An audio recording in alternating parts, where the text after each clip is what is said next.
안녕하세요. 워런 버핏처럼 매일 신문을 박전무와 함께 읽으면서 투자의 고수가 됩시다. 오늘 10월 31일 월요일 순서입니다.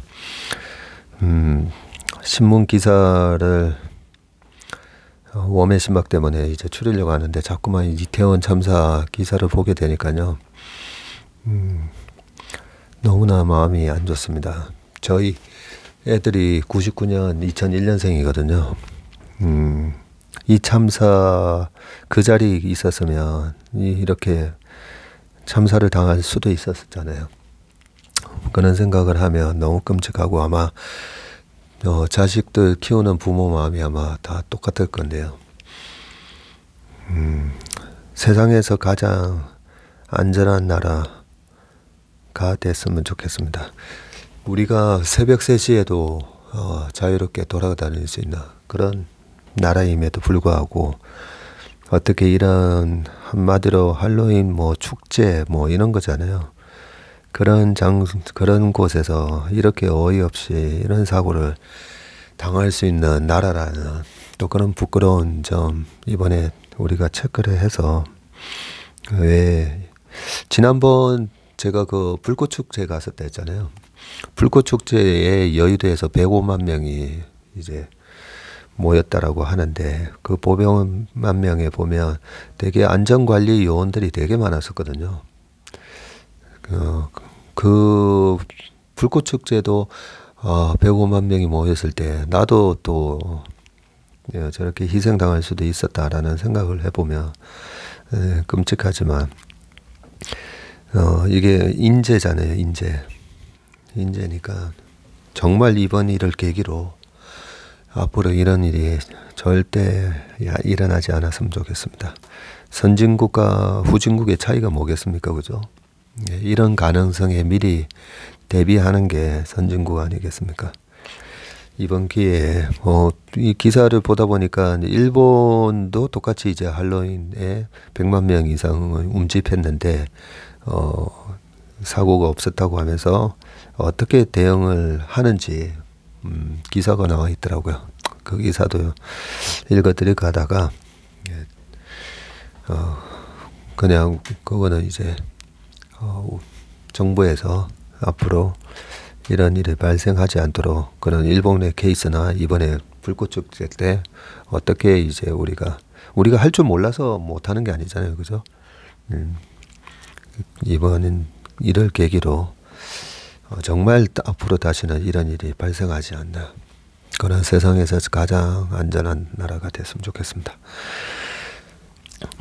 기사를 읽어보겠습니다. 날아오른 록히드 마틴 날개 모편 보잉이라는 기사입니다.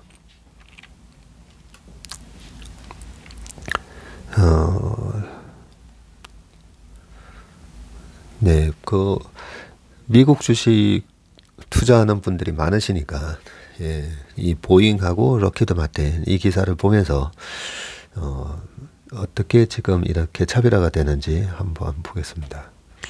미국 항공 방산주 빅2에 희비가 갈렸다. 이거는 기사고요. 록히드 마틴 3분기 매출 호조, 수주 잔액도 50억 달러에 달한다. 실적 발표 후 주가 19% 상승 이렇게 돼 있고요. 보잉 매출 순이익이 예상치를 하회하고 연초 이후 주가 27% 하락. 골드만 지금이 바닥일 수도 있다라고 되어 있습니다. 지금 록히드 마틴 주가는 471.93을 기록하면서 되게 많이 올랐습니다. 그죠? 네. 한번 기사를 쭉 읽어보겠습니다. 방산주는 전통적으로 공화당 수혜주로 인식이 되어 왔는데 하지만 러시아 우크라이나 전쟁 장기화로 이러한 공식이 바뀌고 있고요. 민주당은 우크라이나 전쟁 지원에 적극적인데 반해서 공화당은 회의적 태도를 보이고 있기 때문이다. 최근 미국 주요 항공 방산주들이 잇따라 3분기 실적을 발표를 했고요. 미국의 방산 대표주 록히드 마틴의 매출은 전년 동기 대비 3.5% 늘어난 166억 달러로 시장 전망치에 부합을 했습니다. EPS 주당 순이익은 4.1% 증가를 했네요. 6.87달러로 예상치 6.69달러로 2.7% 웃더라고요. 순수주 잔액이 50억 달러가 증가를 해서 2020년 2분기 이후 가장 큰 폭으로 늘었다고 합니다. 실적 발표 이후 지난 27일까지 주가가 18.6%나 뛰었네요.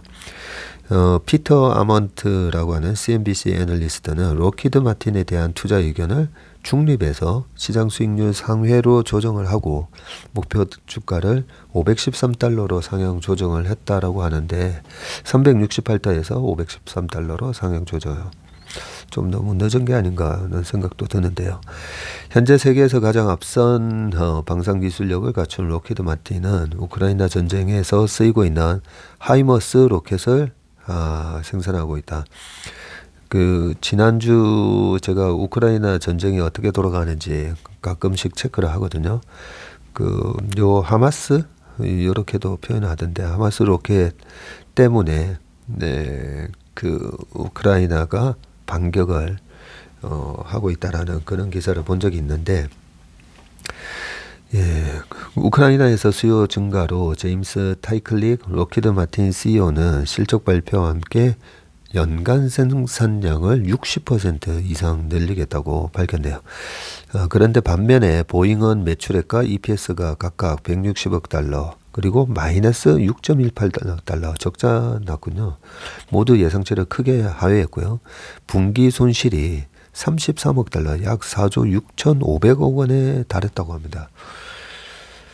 왜 이런 부진한 성과를 보였는지 한번 볼게요. 주가도 연초 대비 33% 상승한 로키드 마틴 주가에 반해서 보잉은 마이너스 32%를 기록하고 있고요. 분명히 보잉도 이제 군수가 있긴 한데, 보잉은 군용 전투기를 제조하고 있지만 상업용 여행기 사업 비중도 높은 점이 변수로 보이고, 3분기 보잉의 산업용 여행기 여객기 부문 매출은 전년 동기 대비 41% 증가를 했지만 방산 항공 부문 매출과 영업이익이 각각 20%, 52.7%나 감소를 했습니다. 공급망 제약 속에 일회성 비용이 급증한 것이 큰 영향을 미쳤고요. 신형 공중급유기, 대통령 전용기, 에어포스원, 나사의 상업용 우주선 프로그램 등 대형 정부 방위 프로젝트를 진행하는 과정에서 28억 달러 손실이 발생을 했군요. 올해 항공의 여객 수요가 회복되고 있는 것은 긍정적인 신호인데, 보잉의 4분기 상업용 여객기 부문 매출은 전년 동기 대비 100% 증가할 것으로 전망이 된다고 합니다. 3분기 잉여 현금 흐름도 30억 달러로 예상치 10억 달러를 크게 상회를 했습니다. 지난 27일 골드만삭스는 보잉의 3분기 실적이 저조했는데도 불구하고 향후 주가가 급등할 수 있을 것으로 내다봤고요. 노아 포퍼넥 골드만삭스 애널리스트가 장기 펀더멘탈이 강하면서도 밸류에이션이 낮아서 상당한 상승 여력이 있다고 하면서 항공기 수요와 배송, 현금 흐름 등 여러 조건이 개선되고 있다고 지적을 했습니다.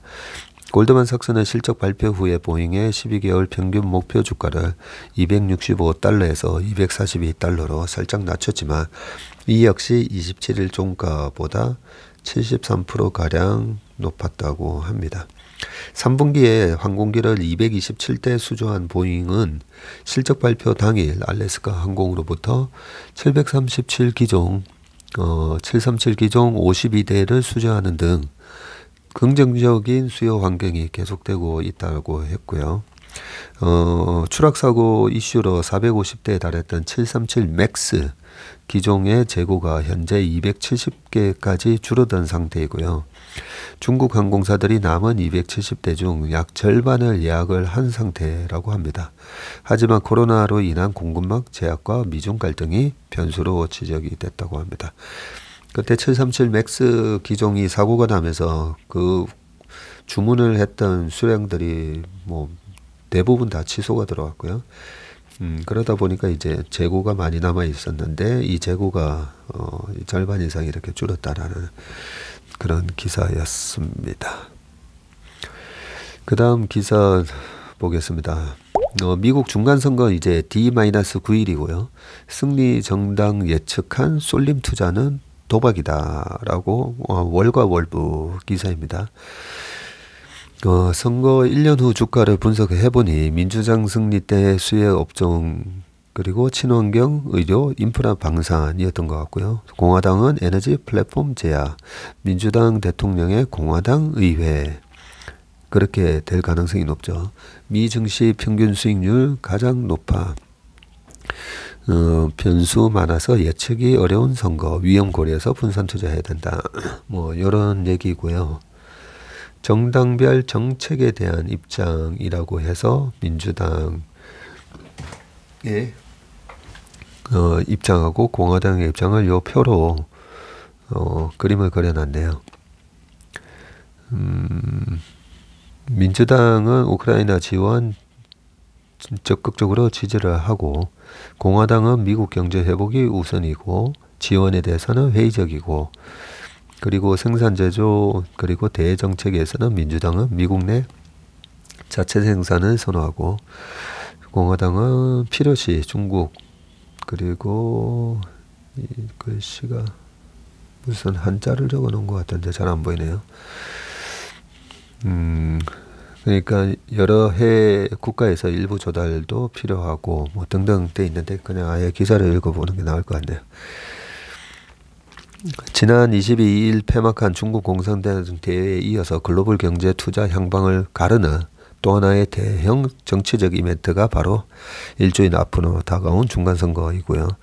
조 바이든 미국 대통령이 하원에서 참패할 경우 조기 레임덕 현상이 불거지며 증시 변동성을 확대시킬 것으로 전망된다.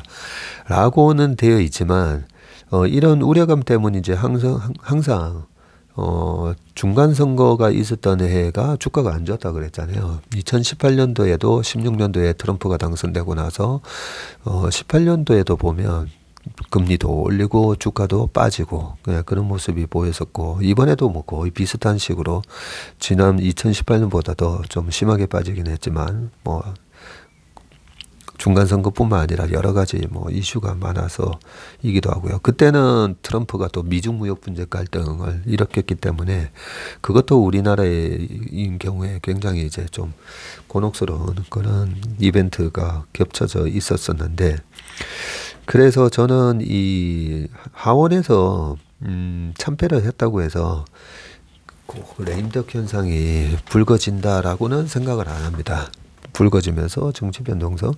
왜냐하면 미국의 정치 시스템을 보면 공화당 대통령이 되면 그 다음 중간선거에서 민주당이 하원을 차지하고 뭐 늘 그런 시기였기 때문에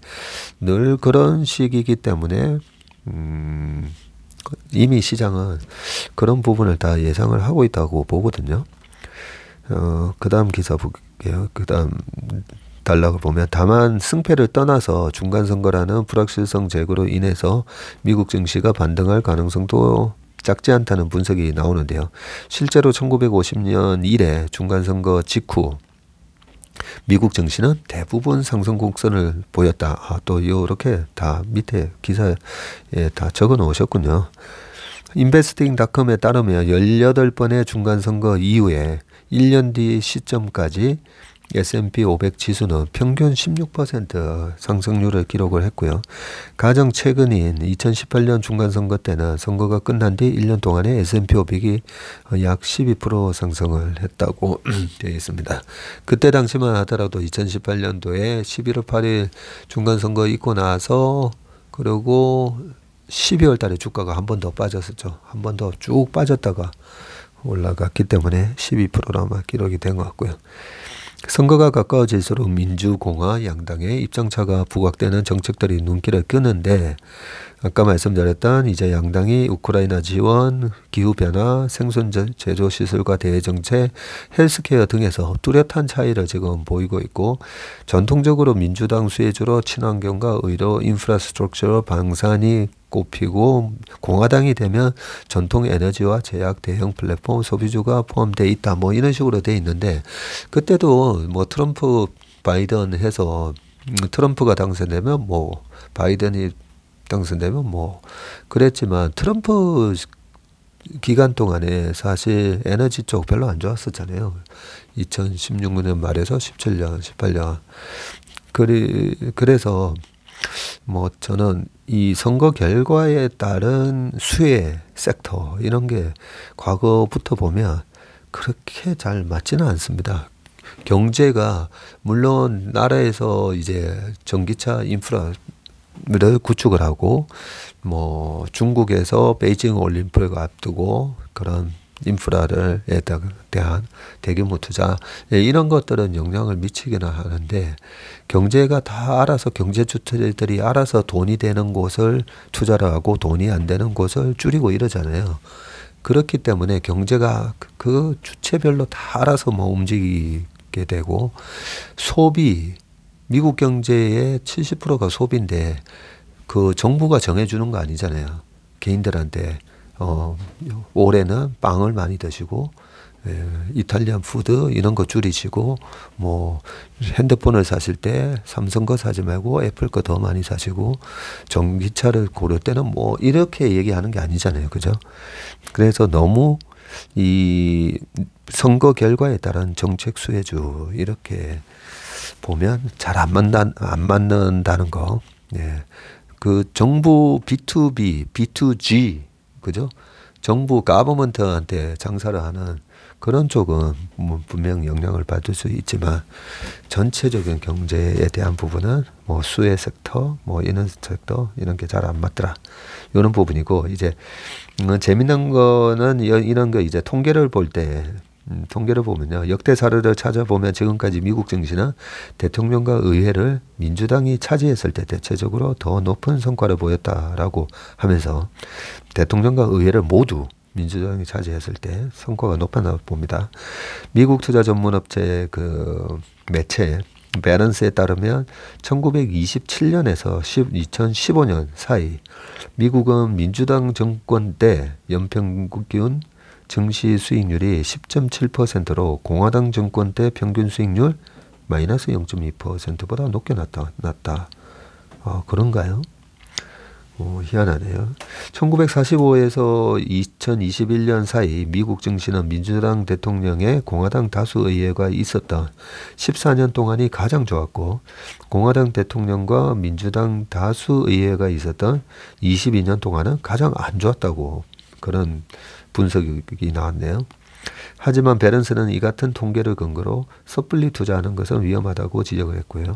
유의미한 결론을 내리기에는 사례가 적기 때문이다라고 되어 있습니다.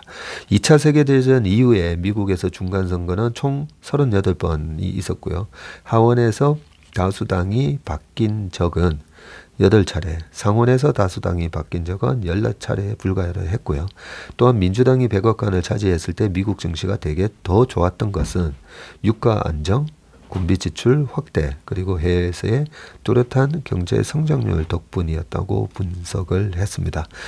베런스는 중간선거 전후 포트폴리오 조정이 있을 수는 있어도 어느 정당이 승리할 것이냐에 따라 장기 목표에 기반한 자산 배분을 변경하는 건 좋지 않다고 조언을 했고요. 의회를 누가 장악하느냐가 증시 수익률에는 영향을 미치지 않는다고 가정하고 투자하라는 것이다. 여기 뭐 좋은 결론을 다 적어 놓으셨네요. 의회를 장악한 정당의 경제 재정적 영향력에 대해 판단을 내리기에는 너무 많은 변수가 있어서 선거 결과가 투자의 주요 자산 배분 결정에 영향을 미쳐서는 안 된다는 분석이고요. 그 대신 리스크 회피를 위해서 포트폴리오를 다양화하고 위험 요소를 관찰하면서 장기적으로 사고할 것을 요구했다고 합니다. 신윤재 기자님이 좋은 기사를 써주셨네요. 고맙습니다. 그 다음 선거는 이제 원자재 채굴 급증에 건설기계가 장사를 잘했다라는 기사이고요. 원자재 채굴 급증이었으면 이것도 역시 미국 기업에 관한 얘기인 것 같습니다. 한번 읽어보겠습니다. 두산 밥캣, 현대 제뉴인 등 3분기 영업이익 세 자릿수 증가가 있었고요. 러시아 전쟁에 LNG 부족하자 대체제로 석탄 채굴 등이 늘어서 그렇다고 하고요. 2차 전지 원료 수요도 폭증을 했다고 합니다. 그렇군요. 호실적을 거둔 건설기계 3사, 두산밥켓, 현대두산 인프라코어, 현대건설기계가 있는데 2021년하고 22년을 비교를 해놨네요. 매출 같은 경우에 두산밥켓 경우가 작년에 1조 5,400억 정도 매출이었는데 올해 2조 3,700억. 되게 많이 늘었네요. 영업이익도 작년 1,296억에서 3,169억으로 거의 3배 가까이 늘었고요. 두산 인프라코어 같은 경우가 작년에 9,700억 매출이었는데 올해 1조 1,700억. 작년 영업이익이 337억이었는데 올해 747억. 그렇게 예상을 하고 현대건설기계도 영업이익이 370억에서 올해 630억. 이렇게 예상을 하고 있네요. 국내 건설 기계 대표 업체 세 곳의 올해 3분기도 호실적을 거뒀고 원자재 채굴과 도시개발 수요가 늘어나면서 건설기계 장비가 불티나게 팔린 덕분이다라고 돼 있는데 사실 건설업 주가는 되게 안 좋은데 그죠? 건설업 주가는 이제 부동산에 대한 부분이 시장이 안 좋다 보니까 그런 것 같습니다. 그런데 이런 건설 기계 업체들은 또 이렇게 사상 최대 수익을 사상 최대인지는 모르겠는데 역대급 매출 영업이익을 기록했다. 이렇게 적혀 있습니다. 건설기계 3사의 호실적은 전기차 2차 전지용 원자재 수요 급증하고 러시아 우크라이나 전쟁으로 액화 천연가스, LNG 공급이 줄자 대체 에너지로 석탄 수요가 늘었기 때문이고요. 최근 신흥국 탄광, 채석장에서 채굴 수요가 늘어나는 가운데 대형 건설기계 장비 수요도 덩달아 증가를 했네요. 특히 채굴에 쓰이는 대형 장비가 소형 장비보다 마진율이 높다 보니 영업이익을 높이는 데 한몫을 했다고 합니다. 판매가 인상도 매출 영업이익 증가에 영향을 미쳤다. 우리가 항상 기업을 분석을 할 때 그 P가 증가를 하는지 P 곱하기 Q가 매출이잖아요. 그죠? P 곱하기 Q 그리고 마이너스 C 코스트 요 세 가지만 체크를 해보면 되는데요. 이 세 가지에서 제일 중요한 게 이제 P가 증가하느냐 아니면 Q가 증가하느냐 부분인데 판매가가 인상이 됐나 봅니다. 1년에 1.5회씩 가격을 조정하는 현대두산 인프라코어, 현대건설기계는 최근에 판매가를 올렸고요. 두산밥켓도 상반기부터 가격을 올렸고 3분기엔 일부 모델 가격이 추가로 인상되면서 매출을 끌어올렸다고 합니다. 인프라스트럭처 구축 등 도시개발 수요가 늘어난 것도 호실적의 배경으로 꼽히고요. 현대제뉴인 관계자가 유럽 북미에서는 도시 재개발과 인프라 개선 사업이 이루어지면서 건설 기재 수요가 꾸준히 늘어났다고 하면서 선진국에서는 사람의 노동력을 기계로 대체하는 경향이 지속되면서 소형 장비 수요도 증가했다고 설명을 했습니다. 두산밥켓 역시 미국에서 지금 큰 수익을 올렸는데요. 콤팩트 장비 중에서도 농업 조경용 장비가 북미에서만 전년 대비 71% 성장을 했고요. 북미에서 농업 조경에 대한 관심이 쏟아지면서 이런 농업 조경용 장비 GME 수요가 늘어났고 두산밥켓은 노스캐롤라이나 공장 증설을 비롯해 공격적인 확대 전략을 펼쳤다고 합니다. 아울러 도널드 트럼프, 조 바이든 정부가 지속적으로 인프라 투자를 확대하는 것도 호재로 작용을 했고요. 건설기계 3사가 호실적을 기록했지만 일부는 수요 이연에 따른 것이다 고 하면서 통상적으로 건설기계는 상반기 수요가 많기 때문에 1, 2분기 실적이 높은 편인데 하지만 올해는 러시아 우크라이나 전쟁과 전 세계 물류난으로 건설기계 장비를 제때 판매하지 못했다는 것이 또 업계 설명이네요. 그런 영향이 아무래도 있겠네요 보니까.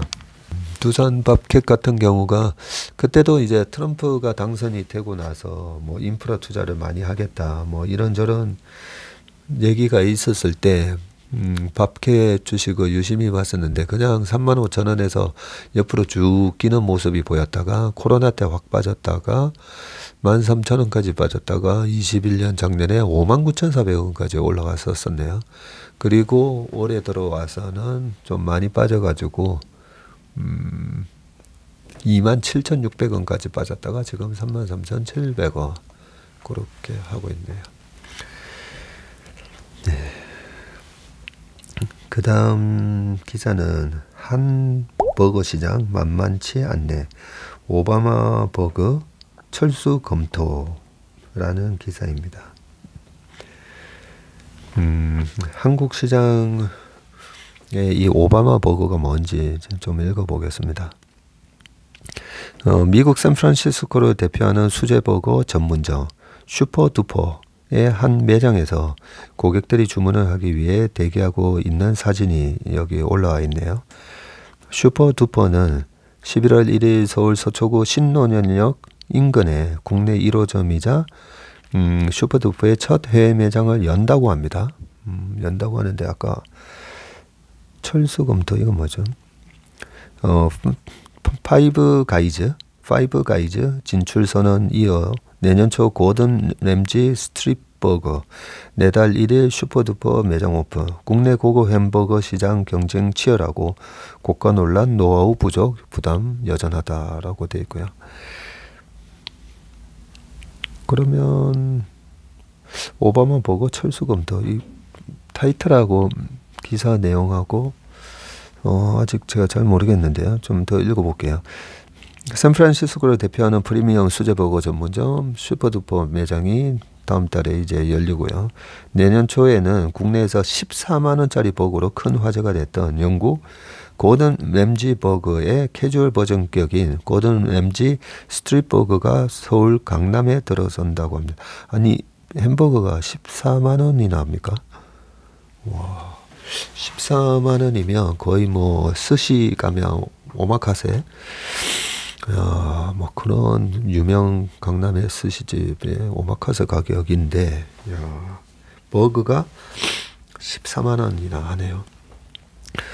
최근 국내 버거 시장 스펙트럼이 크게 확대되는 모양새인데요. 맥도날드랑 버거킹, KFC 등 미국 패스트푸드점에 롯데리아, 맘스터치, 노브랜드 버거 같은 한국 토종 브랜드들이 가성비로 맞서왔다는 것이 지금까지의 트렌드라면 최근 수제버거 브랜드들은 가격은 비싸지만 그만큼 품격 있는 음식과 서비스를 무기 삼아서 소비자들을 공략하고 있고요.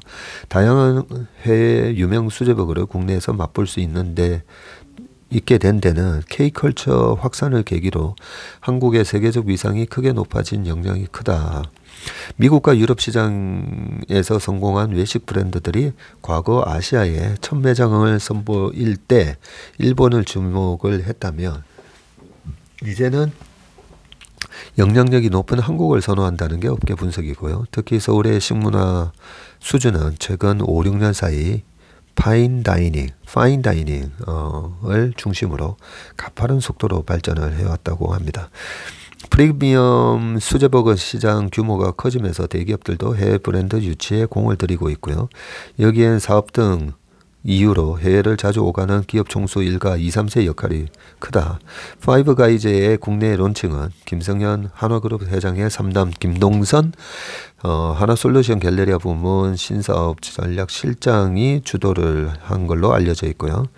지난달 5일 본인 사회 SNS에다가 윌리엄 피처 미국 파이브 가이즈 엔터프라이즈 부회장과 손을 맞잡고 찍은 사진과 함께 파이브 가이즈 드디어 한국 상륙이라는 코멘트를 남겼었다고 합니다.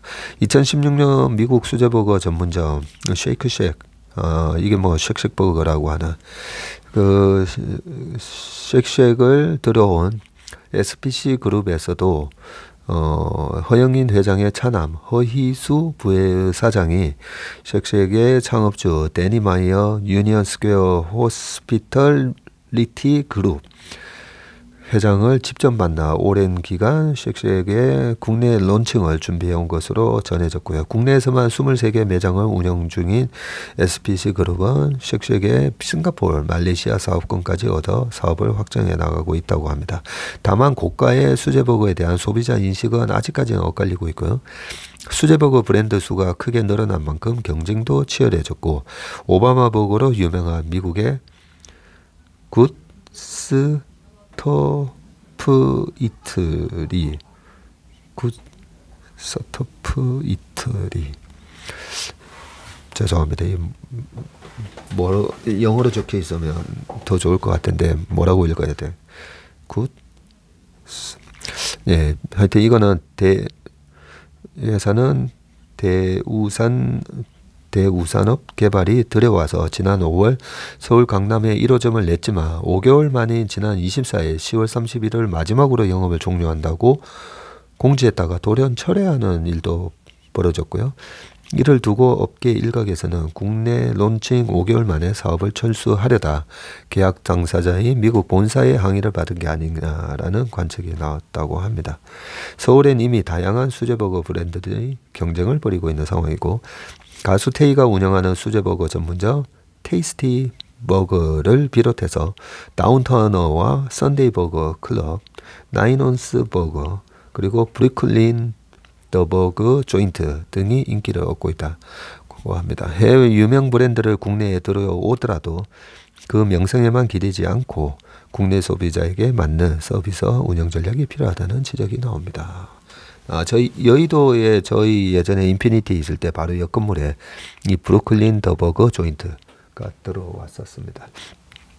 그 인테리어 공사를 제 친구가 해가지고 뭐 유명한 햄버거 체인이라고 얘기를 했던 기억이 납니다. 저는 참고로 버거킹 와퍼 제일 좋아합니다. 미국에서 예전에 어학연수 갔을 때요, 와퍼만 한 달 내내 와퍼만 먹었었어요.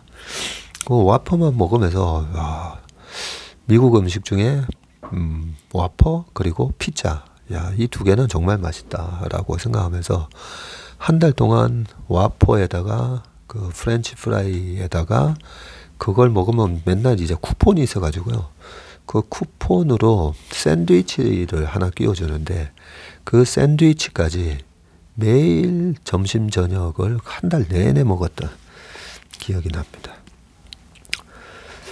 갑자기 배가 고파지네요. 메디푸드 식품업계 새 먹거리로 뜬다라고 돼 있는데요. 메디푸드? 그러면 약간 이런 병원밥을 얘기하는 건가? 예. 한번 읽어보겠습니다. 메디푸드, 환자식. 예, 환자식 메디푸드가 식품업계의 새로운 먹거리로 주목을 받고 있는데, 한국 사회의 고령화와 정부의 규제 완화에 따른 시장 세분화로 시장 잠재력이 부각되고 있다고 합니다. 메디푸드 시장 규모가 2019년 779억 원에서 지난해 1648억 원으로 커졌고요.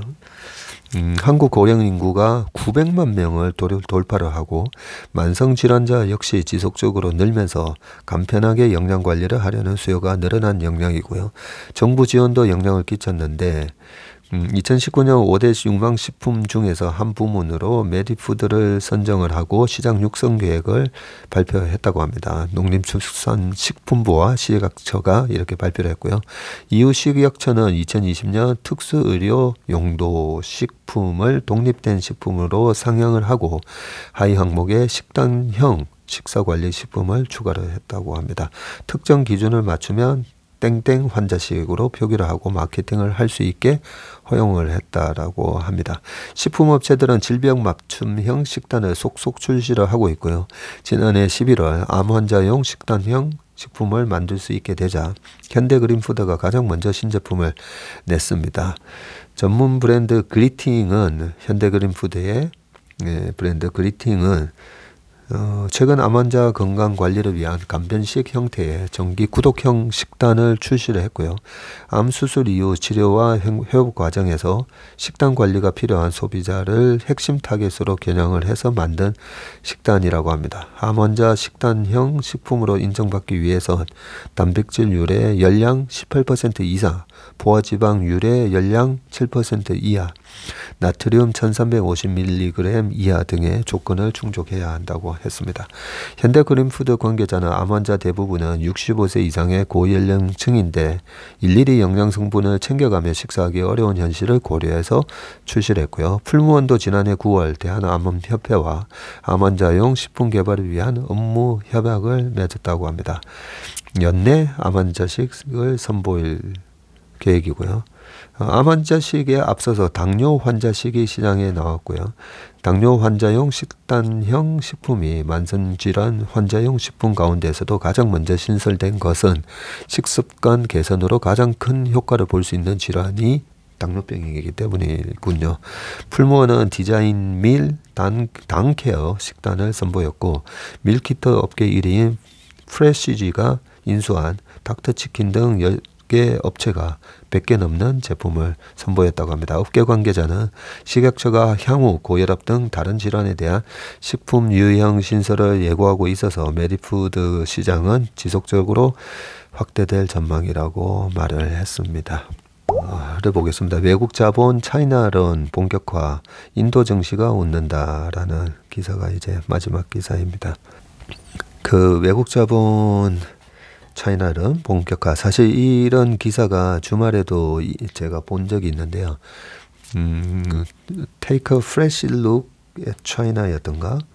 그래서 어떤 관점을 얘기하는 거지 봤더니 중국 비중을 줄이고 대만 한국 비중을 뭐 늘린다 뭐 이런 외신 기사였었거든요. 아마 비슷한 기사인 것 같은데요. 시진핑 리스크가 부상을 하자 글로벌 큰손 인도 주목하고 있고 14억 인구의 연 8% 성장, 외국인 투자 유치도 적극적이고 인도 펀드 석 달 수익 10%대, 한국서도 ETF 투자 늘어라고 돼 있네요. 2021년도에 이제 그 중국에서 WTO에 가입을 하고요. 세계무역기구.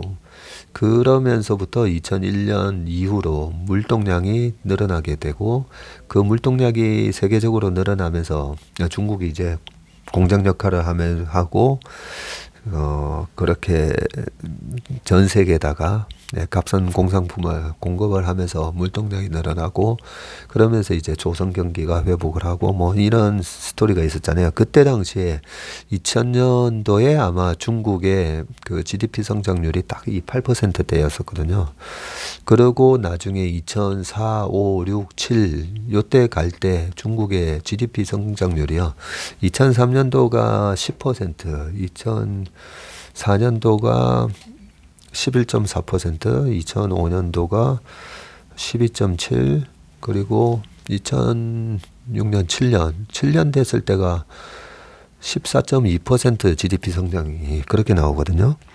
그러면서 이제 그때 당시에 이제 브릭스 펀드라는 말도 탄생을 하고 브라질, 러시아, 인도, 차이나 뭐 이런 펀드가 탄생했었는데 지금 딱 보는데 14억 인구의 연 8% 성장을 한다고 하니까 갑자기 22년 전 중국이 떠올라서 말씀을 드렸습니다. 글로벌 인플레이션에 따른 약세장 속에서도 인도에 투자하는 펀드가 올해 안정적인 수익을 이어가고 있고요. 탄탄한 내수 시장을 기반으로 중국을 대신할 수 있는 그런 시장으로 부상하면서 성장세를 유지하고 있고 업계는 중국의 시진핑 3기 체제 출범에 따른 정책 리스크로 중국에 쏠렸던 자금이 인도와 같은 신흥시장으로 이동할지 주목을 하고 있다고 합니다. 30일 펀드 평가사 FN가이드에 따르면 지난 3개월 인도 펀드 수익률이 10.05%고 러시아, 브라질, 터키, 헝가리 등에 투자하는 신흥 유럽에 이어서 4위를 차지했고요. 최근 3개월 수익률은 일부 국가보다는 낮지만 6개월과 연초 이후를 보면 올 한 해 꾸준한 수익을 유지하고 있다고 합니다. 브라질과 중남미 수익률이 오르락내리락 하는 것과 비교하면 안정적인 성장세가 지속되고 있는 것이고, 이에 따라 인도에 투자하고 있는 설정액 10억 원 이상의 펀드 수익률 역시 고공행진을 지속하고 있다고 하고요. 인도 니프티 지수에 투자하는 타이거 인도 니프티 50 레버리지 ETF는 최근 3개월 동안에 수익률이 23.58%에 달했네요. 이 ETF가 지난 3분기 32.4%로 국내 ETF 중 가장 높은 수익률을 기록을 했네요. 코세프 인도 니프티 50 ETF는 이보다 낮은 수익률에 머물렀지만 올 한해 한결같이 플러스 수익을 내면서 하락장에 선방을 했다고 합니다.